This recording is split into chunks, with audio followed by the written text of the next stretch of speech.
Bom, gente, continuando aqui então nosso estudo, agora nós vamos ver as bases ou hidróxidos, né?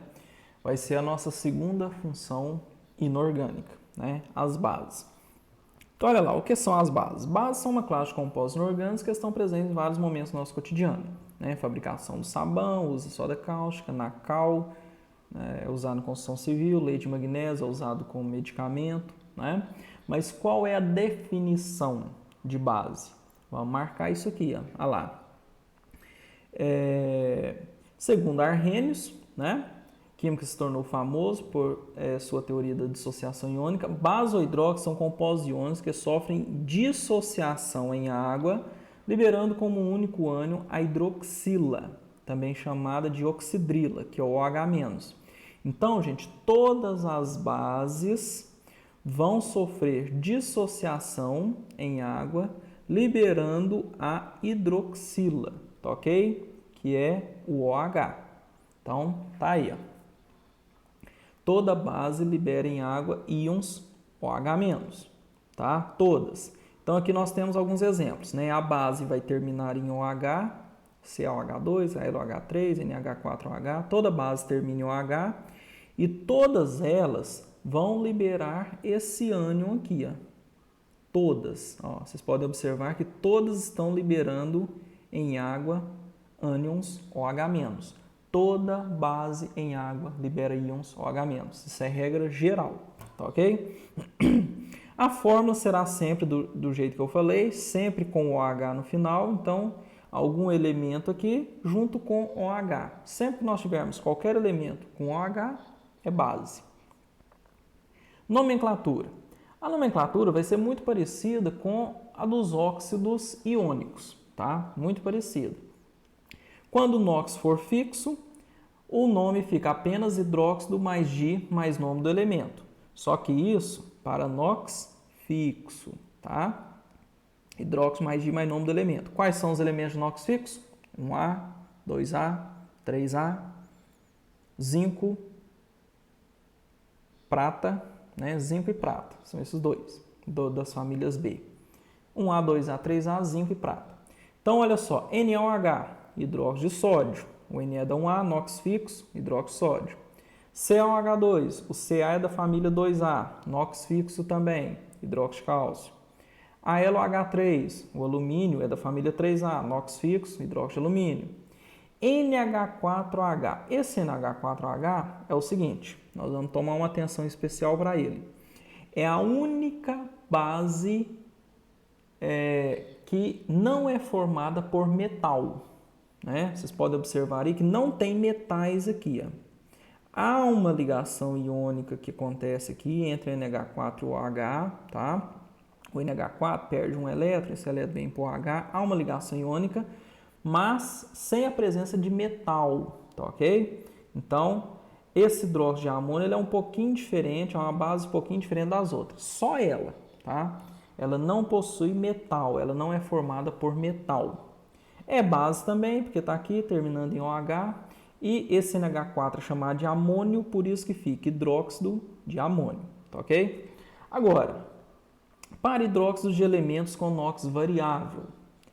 Quando o NOx for variável, o nome fica hidróxido mais Di mais nome do elemento mais o NOx em romanos, igual nós aprendemos lá nos óxidos iônicos. Né?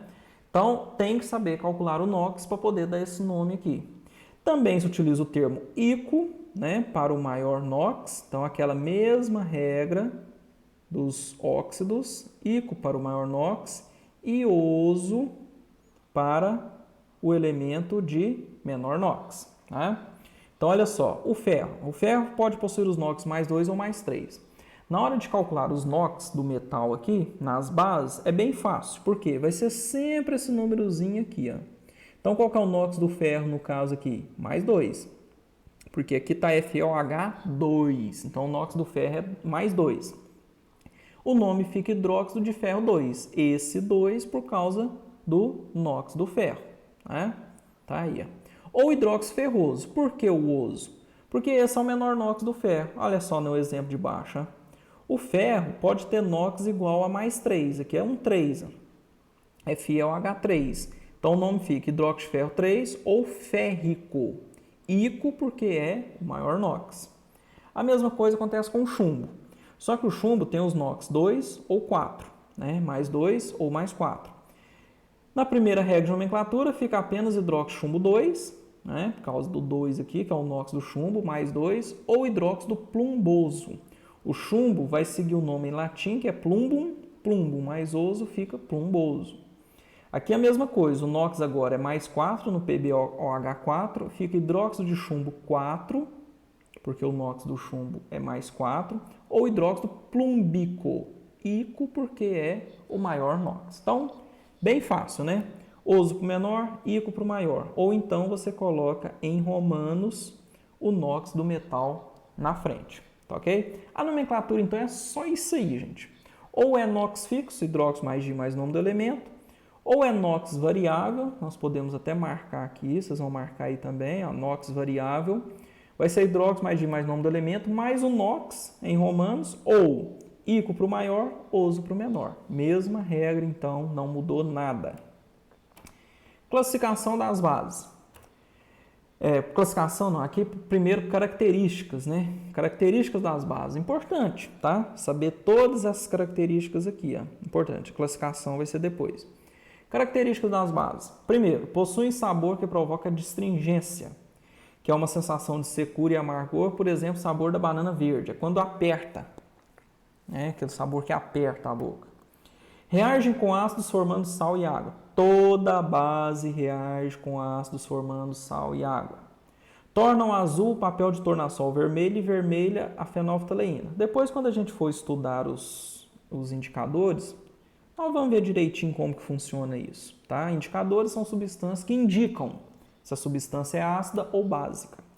No caso do papel de tornassol vermelho, ele fica azul, na presença de uma base, e a fenolftaleína, ela fica vermelha, né? A fenolftaleína, a princípio, é incolor, quando ela está em contato com uma base, ela fica vermelha. Conduzem corrente elétrica quando fundidos em solução aquosa. Por quê? Porque as bases, elas são compostos iônicos. Compostos iônicos sofrem dissociação, libera íons. Toda substância que libera íons em água conduz corrente elétrica. São untuosas ao tato, devido à corrosão da pele. Tá? Untuosas significa que elas são escorregadias, né? Elas são muito escorregadias, né? Um exemplo é o sabão, que é feito de soda cáustica, é uma base muito forte, né? E causa também corrosão da pele. Todo mundo sabe que a soda cáustica corrói, né? É corrosivo. Agora a classificação, muito importante isso aqui também, classificação das bases. Primeiro, quanto ao número de hidroxilas. Monobase, se tiver só um OH, só uma, isso aqui é bem fácil, um OH, monobase. Dibase, possui 2 OH, aqui ó, 2, tá vendo? Ó, tudo 2. Tribase, possui 3 OH, tá vendo? 3, né, tranquilo. Tetrabase possui 4. Tá? As bases possuem só até 4 hidroxilas.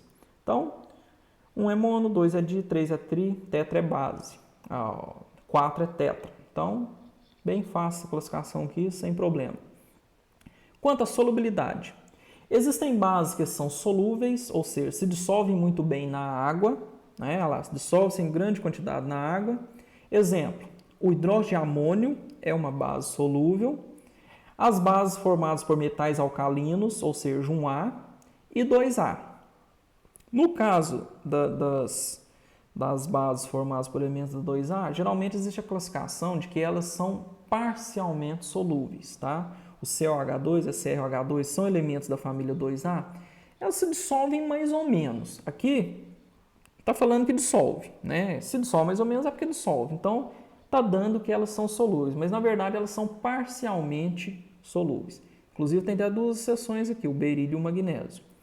Insolúveis são aquelas que não se dissolvem na água de jeito nenhum, tá? Constituem todas as outras. Então, solúveis é o NH4OH, o NH4OH, né, que é o hidróxido de amônio. As bases alcalinas são solúveis e alcalinas terrosas são parcialmente solúveis. Todas as outras, então, sem ser o NH4OH, sem ser alcalina, ou seja, um A e 2A, são insolúveis, não se dissolve na água. Então aqui nós temos alguns exemplos. Essas duas exceções aqui, né, que ele falou, berílio, hidróxido de berílio e hidróxido de magnésio.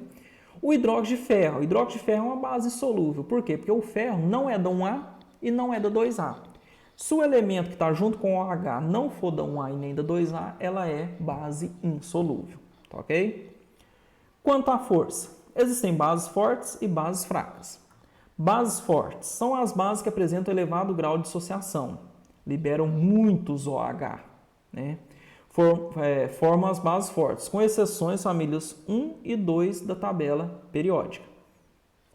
Então, gente, é o seguinte, as bases formadas pelas famílias 1 e 2 são as fortes, tá? São fortes, com algumas exceções, mas a maioria é forte. As fracas são as demais. Então, se não for da família 1A e não for da família 2A, a base será fraca, tá ok? Essas exceções aqui, principalmente o hidróxido de magnésio, tá? E, se eu não me engano, também o hidróxido de berílio.